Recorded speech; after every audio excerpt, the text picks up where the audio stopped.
Let's get this straight. When it comes to comic book canon, people need to seriously loosen the hell up. This obsessive need for every adaptation, reboot, or fresh interpretation to rigidly follow some mythical sacred continuity is not only misguided, it completely misses the point of what makes comics great in the first place. This medium thrives on change, it evolves, it reinvents, and if you're not down with that, you're probably not paying attention to the actual history of these characters you claim to love.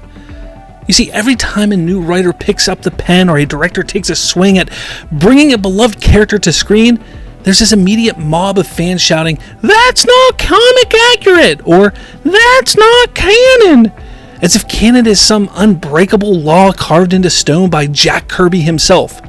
Spoiler alert, it's not. It never was. Let's take Superman. The Superman you know today, the flying, laser-eyed, godlike symbol of hope, he did not exist in 1938.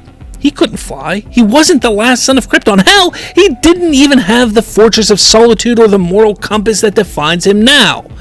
Those things came later, built brick by decades of writers, artists, editors, and yes, even filmmakers. This idea that the version you grew up with is the only valid one, that's not reverence. That's creative ignorance.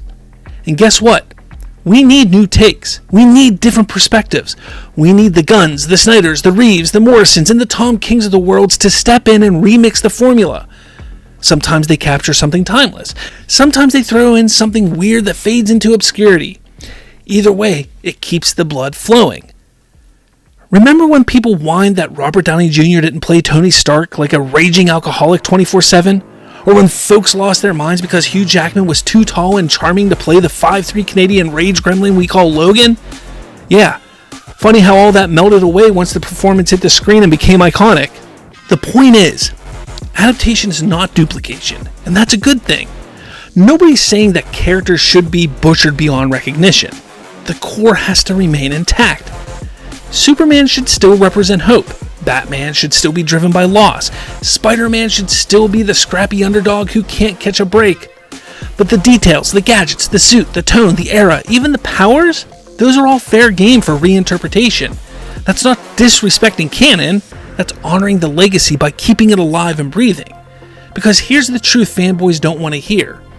Canon is not a box, it's a playground. And every so often, a creator comes along and builds a brand new slide.